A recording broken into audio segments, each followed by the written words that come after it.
issues for the Oilers. Last game, the start of the third period down 6-1, they gave up a 2-on-1 to Nathan McKinnon. He walked from his own blue line all the way down and scored. That's not on your goaltender, that's on your defense. So will Bowman continue to look for an upgrade in net? I would imagine he would, because that's your job. Upgrade on defense, upgrade on forward. I believe that Stuart Skinner will be here at season's end.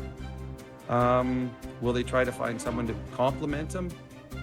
Maybe that's the way they go. I have a hard time seeing them going out and making a trade for a goaltender that is a lot better than Skinner, just because they don't have the cash to do it. And money in, you can need money out. And I don't know if the team is deep enough to be able to pass money out, giving up a pretty good hockey player to get a goaltender. So I do believe Stuart Skinner will be here at season's end. At the end of the day, teams like this go as good as far as their best players. We spent the first hour talking about Austin Matthews, and he's just not quite the same this year. I did a segment like a week ago on McDavid and how he's at 1,100 points, and he's a great player. And I had an Edmonton media member text me and say, he's actually not been that great this year. His touches are off. Something's not the same. Is there something to that maybe McDavid is not having, I don't know, doesn't quite look like the same guy, or is that just crazy talk? It's funny when you said that, the team's best players. I remember, and I'm sure Nick does too, when your team used to struggle, we're going to make changes, and they would send down a guy from the fourth line. All right, we're going to show you. Like, the guy played 6 minutes. Yeah. Connor McDavid has had flashes of brilliance this year. I think, like all superstars, their bar is so high. There are times that I've seen Connor, and I've done every single game he's played, where he can go a month and a half without making a bad pass. His execution is incredible. It's like he and Leon, every single pass is perfect. I have seen passes bobbled this year. I've seen him turn the puck over, which is shocking. On the power play, turn the puck over. I think sometimes when your team is struggling, superstars will try to do more than they should. Connor will try and beat 3 guys on a 1-on-3 simply because he's trying too hard. I think Connor and Leon both have been good this year, but like all superstars, their bar is higher. And I don't think either one has reached their bar yet this year. Their power play is incredible, but 5-on-5, neither player has been close to what they're capable of. So that's why, as I have belief, this Oilers team is going to get where they have to go, because their best players have yet to be as good as they're capable. Brownie, we saw a little bit of that fire on the ice between an exchange between McDavid and Bouchard that went viral. And we had a conversation earlier on, I'll take anything compared to nothing at all out of a guy. But how did it play out there in terms of reading what maybe Connor's going through right now with his hockey club? You probably read the same there as it does here. I think everyone right now is so angry at everything that anything that comes on, they're like, oh, look, they hate each other now, or, oh, they're not friends anymore. It's, as well as I do, players get into arguments all the time. There's fist fights in practice. And when things aren't going well, it magnifies it. I think Connor McDavid is the ultimate competitor. I don't know him, but I imagine he wants to beat his mom when they play crip. Like, he wants to win everything he does. 15-2. And this season has not come anywhere close to the way they wanted it to start. For great players, and I don't know this because I wasn't, but I would imagine great players expect greatness every time they step on the ice, whether it's in game, in practice. So if something gets messed up in practice, they probably don't understand why you can't do this perfectly, because I can. To me, I think there's frustration.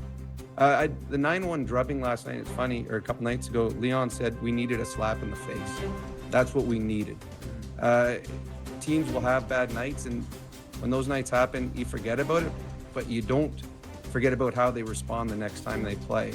And I know from my experience, I hated playing against a team that just got embarrassed, because the next time they step on the ice, you expect their best. So to me, I'm not going to look so much at what happened 2 nights ago. To me, where the Edmonton Oilers are as a hockey club, I look at what happens tonight in this game against Columbus. If there isn't a response, well, then you've got issues. So I would expect you are going to see the best Oiler team possible tonight. And if not, I think there'll be more questions tomorrow morning. Yeah, I mean, I totally agree with that. And that Oilers team, digging into some of the numbers on them, they still create a ton. The power play's nasty. Like, some pucks are going to go in.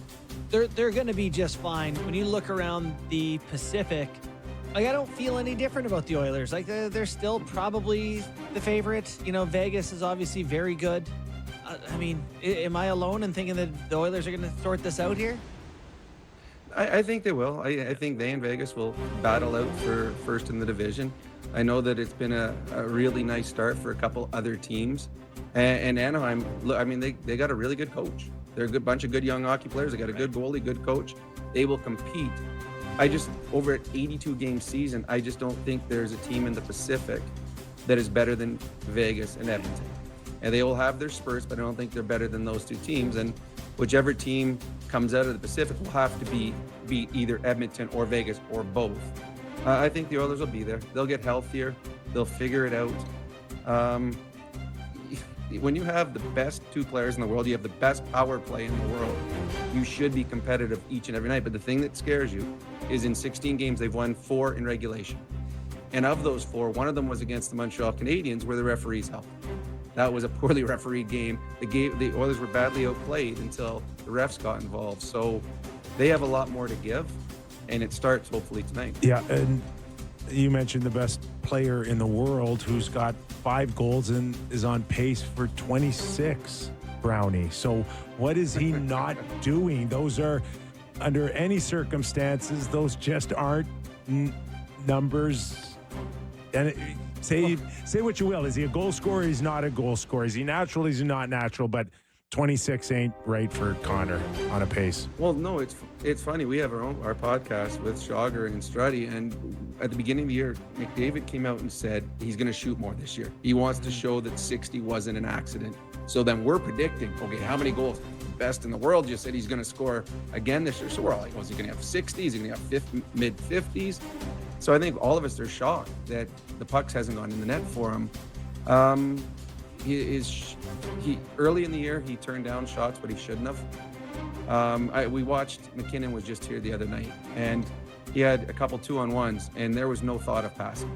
I mean, when you got a shot like McKinnon, you go in and shoot. I think that maybe Connor needs to be a little bit more like that. Connor's got an incredible wrist shot, snapshot. Shoot more. Go into a game thinking, I'm going to have 15 shots tonight. I mean, he's capable of having that many if he wants to. I do believe he'll get on track offensively. I think partly goaltenders have been good against him.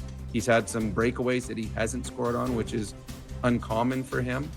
But I just think he, like the entire team, has been a little off.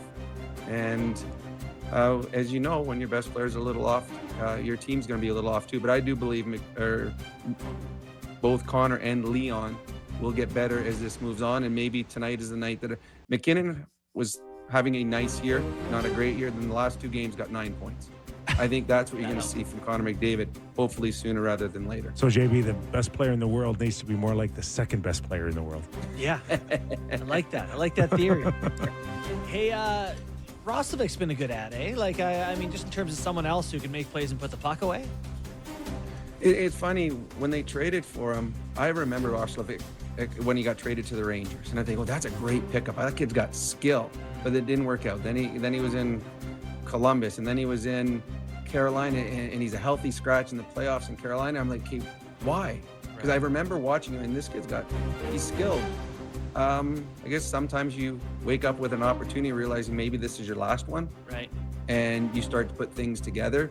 He's been very good. The one thing that has really helped him have success, when you play with Connor and/or Leon, most players, as soon as they go with one of those two guys, the first thought is get them the puck.